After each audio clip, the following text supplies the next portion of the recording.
नमस्कार बच्चों, जय श्री श्याम। कैसे हैं आप सब लोग? बहुत अच्छे। चलिए, हमने लास्ट वीडियो के अंदर अकाउंटिंग ट्रीटमेंट ऑफ रिजर्व्स को पढ़ा था। हमने समझा था रिजर्व्स कितने तरीके के होते हैं, रिजर्व्स होते क्या हैं और किस तरीके से रिजर्व्स का ट्रीटमेंट होता है। आज हम उसी के कुछ प्रैक्टिकल क्वेश्चंस करेंगे और वो प्रैक्टिकल क्वेश्चंस करने के लिए हमको यूज करनी पड़ेगी वर्कशीट नंबर 10। वर्कशीट नंबर 10 कहाँ मिलेगी?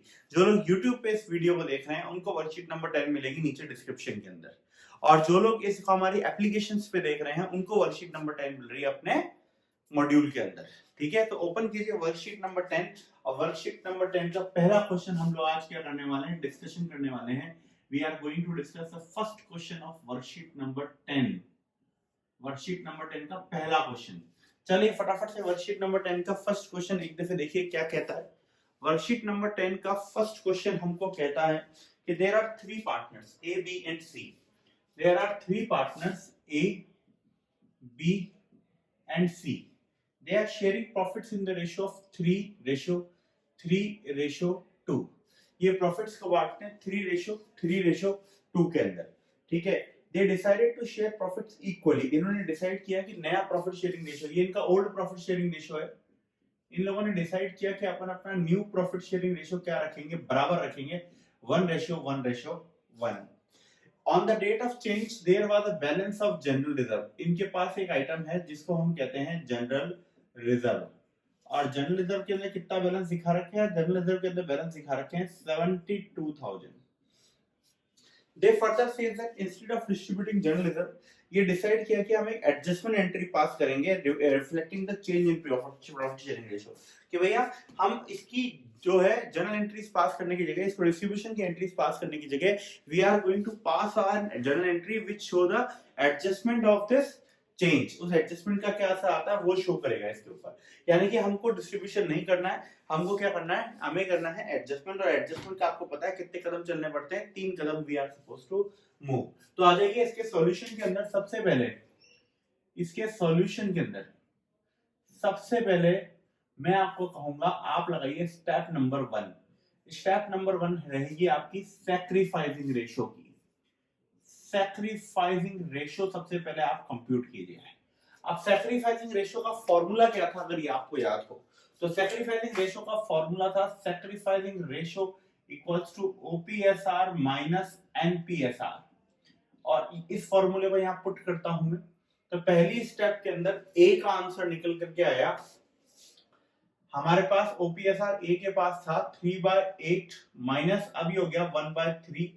एलसीएम से ले लिया 24, 8 से डिवाइड किया 3 3 जा 9 माइनस 8, आंसर निकल के आया 1/24। बी के बारे में बातचीत करी, सेम टू सेम आंसर निकल के आया 1/24।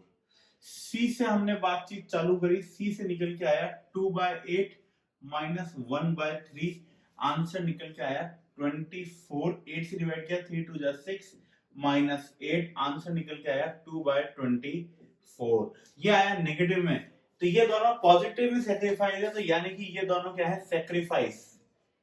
और क्योंकि ये नेगेटिव में सैक्रिफाइस कर रहा है तो एक्चुअली ये सैक्रिफाइस की जगह क्या कर रहा है, इट इज गेनिंग। ये बंदा गेन कर रहा है, ये सैक्रिफाइस की जगह क्या कर रहा है, गेन कर रहा है। तो सबसे पहले ये रेशियो जो है, इस रेशियो को कॉपी कर लीजिए जिसमें हमने सबसे हमारी पहली स्टेप को सॉल्व किया। पहली स्टेप थी हमारी कैलकुलेशन ऑफ हमारा सैक्रिफाइसिंग रेशियो। फटाफट से इसको कॉपी कर लीजिए। मैं यहाँ पे हमारे काम के लिए लिख लेता हूँ कि सैक्रिफाइसिंग रेशियो क्या है हमारा, तो दैट हमारे फर्दर यूज के लिए काम में रहेगा। हमारा सैक्रिफाइसिंग रेशियो निकल के आया है 1/24, 1/24 और इधर आया नेगेटिव में 2/24। ये याद रखना है आपको। चलिए आगे बढ़ता हूं, होप ये कर लिया होगा आप लोगों ने। अब हमारी सेकंड स्टेप क्या थी? हमारी सेकंड स्टेप थी कैलकुलेशन ऑफ सैक्रिफाइसिंग पार्ट। तो अब यहाँ पे हम हमारी सेकंड स्टेप को यूज करते हैं और यहाँ पे हम निकालेंगे calculation of sacrificing part. Calculation of sacrificing part.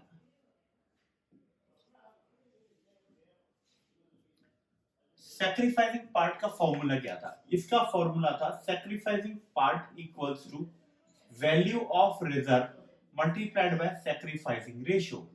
Value of reserve मुझे दी हुई है 72,000 रुपीस की। वैल्यू ऑफ रिजर्व कितनी दी हुई है मुझे? वैल्यू ऑफ रिजर्व मुझे दी हुई है 72,000 की और सैक्रिफाइसिंग रेशियो है 2/24। देखो दोनों ने कुल मिला के कितने का सैक्रिफाइस किया? दोनों ने कुल मिला के सैक्रिफाइस किया 2/24। तो मेरा यहाँ पे एडजस्टमेंट कितने रुपए का निकल करके आता है? अगर मैं इसको सॉल्व करूं तो 72,000 इंटू 2 डिवाइडेड बाय 24, मेरा आंसर निकल के आता है 6,000 रुपीस का। कितना निकल के आता है? 6,000 रुपीस का। यानी कि मेरा सैक्रिफाइसिंग पार्ट क्या हो गया? 6,000 रुपीस का। और थर्ड स्टेप के अंदर हमारे को चलाना पड़ता है हमारी जर्नल एंट्री, जिसको हम बोलते हैं एडजस्टमेंट एंट्री। ये हमारी फाइनल स्टेप होती है, स्टेप नंबर 3, जिसके अंदर हम लगाते हैं हमारी एडजस्टमेंट एंट्री। एडजस्टमेंट एंट्री, अगर मैं एडजस्टमेंट एंट्री पुट करता हूं तो एडजस्टमेंट एंट्री हमेशा क्या बनती है? हमेशा एडजस्टमेंट एंट्री होती है gaining partners capital account debit to sacrificing partners capital account. तो यहां पे आता है gaining partners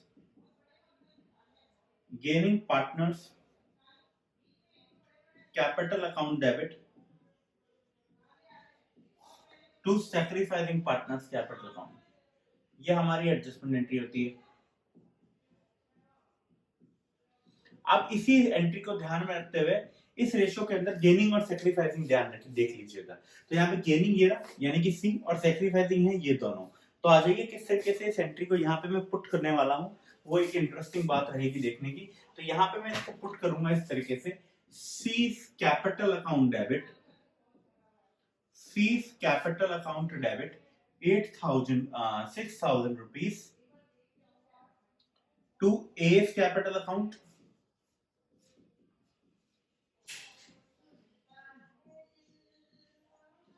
to B's capital account 3,000 rupees। हमारा सॉल्यूशन हो गया। We have got our solution।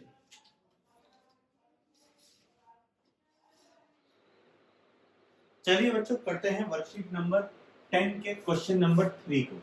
आइए क्वेश्चन नंबर 3 को पढ़ता हूँ। क्वेश्चन नंबर 3 ने हमें क्या क्या इन्फॉर्मेशन दी है उसके ऊपर ध्यान देता हूँ। क्वेश्चन नंबर 3 कहता है X and Y and Z are three partners in the firm in the ratio of 5:3:2। Question number 3 कहता है कि तीन पार्टनर हैं X, Y and Z और इनका आपसी प्रॉफिट शेयरिंग रेशियो क्या है? 5:3:2। They decided to share profits and losses in the ratio of 2:3:5। ये इनका ओल्ड प्रॉफिट शेयरिंग रेशियो है और इन्होंने न्यू प्रॉफिट शेयरिंग रेशियो आपस में क्या डिसाइड किया है? 2:3:5। ठीक है। Following items will appear in the balance sheet as at 31st of March 2019। क्या क्या चीजें इनकी बैलेंस शीट के अंदर मौजूद हैं वो देखने वाली बात है। जनरल रिजर्व इनके पास पड़ा हुआ है 75,000 रुपीस का। इनके पास वर्कमैन कंपनसेशन रिजर्व है, कितने रुपए का है साहब? 12,500 रुपए का। इनके पास एक एडवर्टाइजमेंट सस्पेंस अकाउंट पड़ा हुआ है डेबिट साइड पे और वो कितने रुपए का पड़ा हुआ है? 50,000 रुपए का। और इनके पास प्रॉफिट एंड लॉस अकाउंट का क्रेडिट बैलेंस है 37,500 रुपए का। आपसे कहा गया पास नेसेसरी जर्नल एंट्रीज। यहां ये नहीं बताया कि इन रिजर्व्स का करना क्या है। अगर आपने गौर फरमाया हो, अगर आपने क्वेश्चन को ध्यान से देखा हो तो you will come to know कि क्वेश्चन के अंदर एडवर्टाइजमेंट सस्पेंस अकाउंट नाम का एक लॉस भी पड़ा हुआ है। ये जो पड़ा हुआ है ये क्या है? एक तरीके का एक एक्सपेंस है, ये तरीके का एक लॉस है, एक्यूमुलेटेड लॉस है। क्वेश्चन ने ये नहीं बताया कि हमें करना क्या है, हमें प्रॉफिट्स को बांटना है कि नहीं बांटना है, हमें इन लॉसेस के एडजस्टमेंट्स करने हैं कि नहीं करने हैं, हमें एक्चुअली इस क्वेश्चन में करना क्या है, ये चीज क्वेश्चन ने हमें क्लियर इन्फॉर्मेशन नहीं दी। और यदि हम गौर से देखें तो यहाँ पे हमारे पास एक स्पेसिफिक रिजर्व भी नजर आएगा। अब स्पेसिफिक रिजर्व के साथ अटैच होकर के आती है स्पेसिफिक लायबिलिटी। यहाँ पे क्वेश्चन ने उस स्पेसिफिक लायबिलिटी के बारे में भी कुछ नहीं बताया, यानी कि ये क्वेश्चन हर तरीके से साइलेंट है। और मैंने आपको ये कहा था जब भी स्पेसिफिक लायबिलिटी नहीं होती तो स्पेसिफिक रिजर्व के अंदर स्पेसिफिक लायबिलिटी को जीरो माना जाता है, और जब स्पेसिफिक लायबिलिटी जीरो होती है स्पेसिफिक रिजर्व के अगेंस्ट तो उस केस के अंदर हमारा स्पेसिफिक रिजर्व की जगह जनरल रिजर्व के जैसे ट्रीट होता है, तो इसका मतलब ये रिजर्व जनरल रिजर्व के जैसे ट्रीट होगा। ये एक प्रॉब्लम सॉल्व हो गई। दूसरी प्रॉब्लम ये थी कि इन रिजर्व्स का करना क्या है, इनका एडजस्टमेंट करना है कि डिस्ट्रीब्यूशन करना है। तो क्वेश्चन यहाँ पे इस चीज के बारे में साइलेंट है कि that whether we are required to adjust these reserves or whether we are required to distribute those reserves. So in that case, when the question is silent, we will make an distribution of these reserves. हम क्या करेंगे, इनका distribution करेंगे। तो आ जाइए यहाँ पे सबसे पहले मैं इस लॉस को बांट के खत्म करना चाहूंगा। तो सॉल्यूशन के अंदर सबसे पहली एंट्री में बनाऊंगा यहाँ पे लॉस को डिस्ट्रीब्यूट करने की। लॉस का कौन सा बैलेंस है बेटा, डेबिट, खत्म हो जाएगा क्रेडिट, लेना किससे, पार्टनर से। तो एंट्री बन जाएगी एक्स कैपिटल अकाउंट डेबिट। सारा काम ओल्ड प्रॉफिट शेयरिंग रेशियो में होगा क्योंकि ये सब कुछ प्रॉफिट भी और लॉस भी सब कुछ किस रेशियो में अर्न किया गया है, ये सब कुछ अर्न किया गया है ओल्ड प्रॉफिट शेयरिंग रेशियो में। तो ये सब कुछ हम पहले ही पार्ट देंगे चेंज होने के पहले। तो X capital account debit, Y capital account debit, Z capital account debit to advertisement suspense account, क्योंकि हमारे लॉस का डेबिट बैलेंस था और जब हमने उसको खत्म कर दिया तो उसका बैलेंस क्या हो गया, क्रेडिट हो गया। तो यहाँ आ गए 50,000 और ये 50,000 डिस्ट्रीब्यूट हो गए ओल्ड प्रॉफिट रेशियो में। तो इसको मिल गए 25,000, इसको मिल गए 15,000, इसको मिल गए 10,000। ये 532 में डिवाइड हो गया। ऑन द अनदर हैंड जब हम बचे हुए प्रॉफिट्स को बांटेंगे तो रिजर्व्स का कौन सा बैलेंस होता है, क्रेडिट, खत्म हो जाएंगे तो रिजर्व्स का कौन सा बैलेंस होगा, डेबिट। तो सबसे पहला रिजर्व डेबिट होगा जो कि है जनरल रिजर्व। तो यहाँ पे एंट्री आएगी जनरल रिजर्व अकाउंट डेबिट। कितने रुपए का बेटा जनरल रिजर्व, 75,000। और नेक्स्ट हम बात करें तो आता है workman compensation reserve account debit. कितने रुपए का बेटा, 12,500 रुपए का। और उसके बाद नेक्स्ट हमारे पास आता है profit and loss account debit. कितने रुपए का बेटा, 37,500 रुपीस का। टू पार्टनर्स के नाम लिख दीजिए, क्या है, to X, to Y and to Z capital. अब आप क्या करेंगे, आप इन तीनों का डिस्ट्रीब्यूशन करने वाले हैं। तो आप इन तीनों का टोटल लगाएंगे और उस टोटल को इन तीनों के तीनों पार्टनर्स के बीच में डिस्ट्रीब्यूट कर देंगे। तो आ जाइए इन तीनों का हम टोटल लगाते हैं। तो इन तीनों का टोटल क्या निकल के आता है, इन तीनों का टोटल निकल के आता है 75,000 प्लस 12,500 प्लस 37,500 यानी कि 1,25,000। और 1,25,000 को जब मैंने सभी पार्टनर्स में डिवाइड किया, अब मैंने इनको डिवाइड किया किस रेशियो में, 1,25,000 रुपए को 532 में, तो निकल कर क्या आता है 62,500, 37,500 और यहाँ पे निकल के आता है 25,000 रुपए। तो बच्चों मैंने किया क्या, ध्यान से देखिएगा। मैंने क्या किया, मैंने इन तीनों अकाउंट्स का टोटल लगाया। तीनों अकाउंट्स का टोटल क्या निकल करके आया, तीनों ही अकाउंट्स का टोटल निकल के आया 1,25,000। मैंने इसी 1,25,000 को तीनों पार्टनर्स के बीच में डिवाइड कर दिया। हमारे प्रॉफिट शेयरिंग रेशियो कौन से वाले में, पुराने वाले में, 5:3:2 में। यहाँ पे पुराने प्रॉफिट शेयरिंग रेशियो को क्यों यूज किया गया, यहाँ पे पुराने प्रॉफिट शेयरिंग रेशियो को इसलिए यूज किया गया क्योंकि इन प्रॉफिट्स को कमाया भी पुराने प्रॉफिट शेयरिंग रेशियो में गया था, और क्योंकि इनको पुराने प्रॉफिट शेयरिंग रेशियो में कमाया गया था इसीलिए इनको डिस्ट्रीब्यूट भी किस रेशियो में किया गया, पुराने प्रॉफिट शेयरिंग रेशियो में किया गया। आई होप आपको ये समझ आया होगा। आइए इसको कॉपी करिए, फिर हम आगे बढ़ेंगे हमारे अगले क्वेश्चंस के साथ जो कि होंगे स्पेसिफिक रिजर्व के क्वेश्चंस। चलिए बच्चों अब करते हैं लास्ट क्वेश्चन इस वर्कशीट का। एबीसी पार्टनर 4:3:2 में इन्होंने डिसाइड किया कि फ्यूचर के प्रॉफिट्स और लॉसेस को बांटेंगे 2:3:4 में। ओके 4:3:2 में है, 2:3:4 में बांटेंगे। An extract of their balance sheet आपके सामने दी हुई है। अब इनकी बैलेंस शीट क्या आपके सामने दी हुई है, बैलेंस शीट कहती है 90,000 रुपए का इनके पास वर्कमैन कंपनसेशन रिजर्व है। Show the accounting treatment under the following alternative cases. नीचे दिए गए अलग-अलग केसेस के अंदर आप क्या करके दिखाएं, अलग-अलग ट्रीटमेंट करके दिखाएं। यानी कि एक स्पेसिफिक रिजर्व के बारे में आपको कहा गया है, बताया गया है कि ये कंपनी है वो अपना प्रॉफिट शेयरिंग रेशियो चेंज कर रही है और कंपनी के पास जो है एक वर्कमैन कंपनसेशन रिजर्व नाम का स्पेसिफिक रिजर्व पड़ा हुआ है जिसकी वैल्यू है 90,000 रुपीस। आपने क्या करना है, आपको अलग-अलग केसेस के अंदर उसका किस तरीके से ट्रीटमेंट होगा ये आपको करके बताना है। तो आ जाइए हम आपको बताएंगे सबसे पहला केस। इस केस के अंदर केस नंबर 1, केस नंबर 1 के अंदर there is no information as to claim is given, यानी कि क्वेश्चन में क्लेम के बारे में कुछ भी नहीं बताया। अब क्योंकि क्वेश्चन में क्लेम के बारे में कुछ नहीं बताया, इसका मतलब हम ये मानेंगे उस क्वेश्चन के अंदर क्लेम है ही नहीं, और क्योंकि क्लेम नहीं है तो वो रिजर्व कौन सा रिजर्व हो गया, जनरल रिजर्व हो गया। और जनरल रिजर्व का ट्रीटमेंट भी यहाँ पे कुछ भी नहीं कहा कि डिस्ट्रीब्यूट करना है कि नहीं करना है, तो बाय डिफॉल्ट हम इसको क्या करेंगे, डिस्ट्रीब्यूट करेंगे। हमने यही सीखा है हमारे प्रीवियस वीडियो के अंदर। तो यहाँ पे इस रिजर्व को डिस्ट्रीब्यूट कर दिया जाएगा। WCR है 90,000 रुपीज का। तो यहाँ पे सबसे पहली एंट्री बनेगी workman compensation reserve account debit 90,000 to partner के नाम क्या है, पार्टनर के नाम है ए बी एंड सी, 4:3 इनका रेशियो है। तो to A B C apostrophe s capital account, apostrophe s capital account, apostrophe s capital account। 432 में डिवाइड होगा 90,000, 4 3 7 2 9 डिवाइड बाय 9 मल्टीप्लाइड बाय 4, यहाँ पे आ गए 40,000, यहाँ पे आ गए 30,000, और यहाँ पे भी आ गए आपके 20,000, यानी 432 के अंदर आपके वह पहली एंट्री केस नंबर 1 सॉल्व हो गया। आइए देखते हैं केस नंबर 2 में क्या कहते हैं। केस नंबर 2 के अंदर कहा गया कि भैया देयर इज नो क्लेम, कोई क्लेम नहीं है, कोई क्लेम नहीं है, तो वापस से same as case 1, case number 1 वाली ही एंट्रियां क्या हो जाएंगी, यहाँ पे रिपीट हो जाएंगी, क्योंकि कोई क्लेम ही नहीं है, कोई क्लेम नहीं है, तो वापस से वही स्पेसिफिक रिजर्व फ्री रिजर्व हो गया। और फ्री रिजर्व के ट्रीटमेंट के बारे में इस क्वेश्चन में कुछ कहा नहीं गया, और हमने यही सीखा है कि जब भी जनरल रिजर्व के ट्रीटमेंट के बारे में कुछ भी नहीं कहा जाता तो उस पूरे के पूरे रिजर्व को क्या कर दिया जाता है, डिस्ट्रीब्यूट कर दिया जाता है। तो इसको डिस्ट्रीब्यूट कर दिया आपने। थर्ड पॉइंट के अंदर मैं कहा कि हमारा वर्कमैन कंपनसेशन का क्लेम है 45,000 रुपीस का। अब क्योंकि हमारा वर्कमैन कंपनसेशन का क्लेम है 45,000 का, तो हमें यहाँ पे अब एक एंट्रियां बनानी पड़ेंगी, और क्या एंट्री हम यहाँ पे बनाएंगे वो देखने वाली बात है। तो केस नंबर 3 के अंदर हमारी एंट्री बनेगी वर्कमैन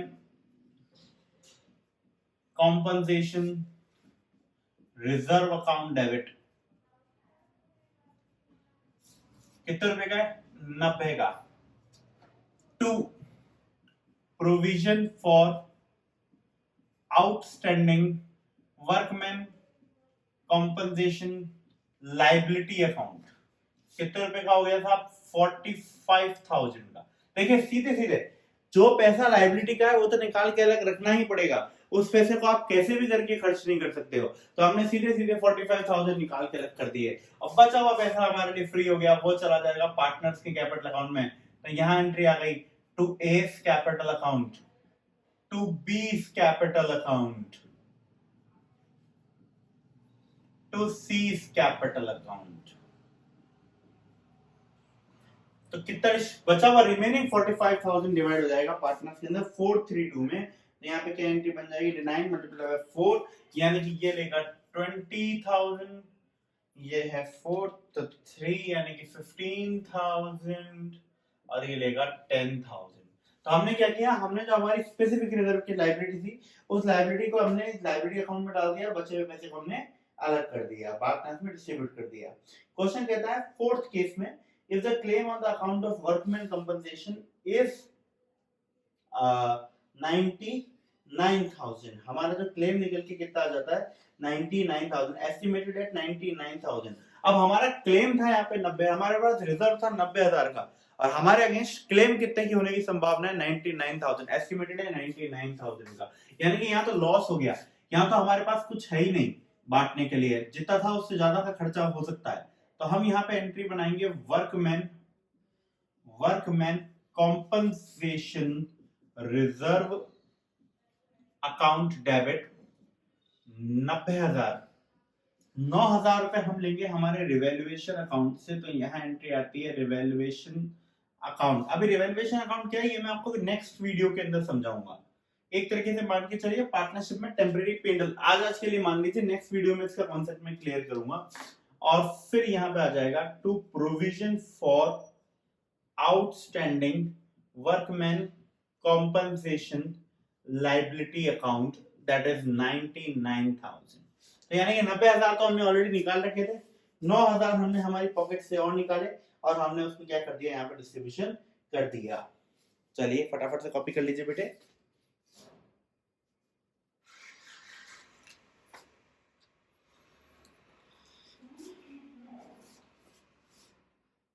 चलिए बेटा देखते हैं केस नंबर 5। केस नंबर 5 कहता है क्लेम ऑन वर्कमैन कंपनसेशन कितना है, 90,000 का।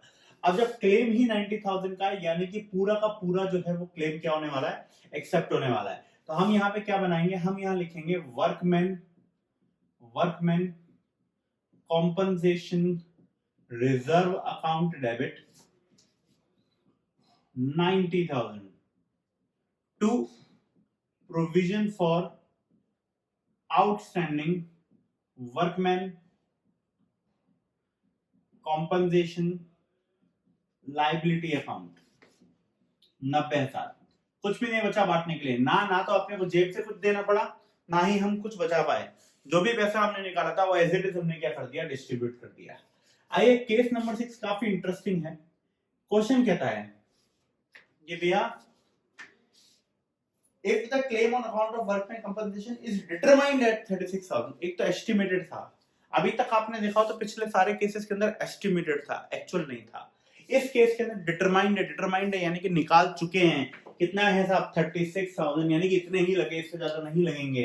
तो यहाँ पे हम क्या करेंगे, यहाँ पे हम यही करेंगे, workman compensation reserve account debit. कितने रुपए का रिजर्व था, रिजर्व था पूरा का पूरा 90,000 का। अब की बार ये सीधा लायबिलिटी में जाएगा, यानी कि जाएगा वर्कमैन कॉम्पनसेशन लायबिलिटी अकाउंट। अब की बार आउटस्टैंडिंग प्रोविजन कुछ नहीं है, क्योंकि अब की बार लायबिलिटी का अमाउंट डिटरमाइंड है, यानी कि फिक्स है, इतने रुपए ही चुकाने हैं, इसमें कोई चेंज नहीं होगा। बचा हुआ पैसा चला जाएगा पार्टनर के कैपिटल अकाउंट में। किस रेशो में जाएगा, वो जाएगा उनके ओल्ड प्रॉफिट शेयरिंग रेशो के अंदर। कौन से रेशो में जाएगा, ओल्ड प्रॉफिट शेयरिंग रेशो के अंदर। 36,000 के बाद हमारे पास कितने पैसे बचते हैं, 90,000 में से 36,000 चले गए, हमारे पास बचते हैं 54 को हमने बांट दिया 432 में, यानी कि इधर आ गए 24, यहां आ गए 18 और यहां आ गए 12,000। ठीक है, इसी के साथ मैंने आपको अकाउंटिंग ट्रीटमेंट ऑफ रिजर्व्स के जितने भी क्वेश्चंस होने चाहिए थे स्पेसिफिक रिजर्व, जनरल रिजर्व के, मैंने मेरे हिसाब से करवा दिए। क्वेश्चंस की कोई लिमिट नहीं है, बहुत सारे और क्वेश्चंस हैं, आप अपनी टेक्स्ट बुक में से ट्राई करें। और एक क्वेश्चन बीच में जो छूटा है वो मैंने आपको क्या दिया है, आज होमवर्क दिया है। आशा करता हूँ आपको आज की क्लास पसंद आई होगी। पसंद आई हो जरूर से क्या करना है, लाइक के बटन को दबाना है और अपने वैल्यूएबल कमेंट्स देने हैं। जय श्री श्याम।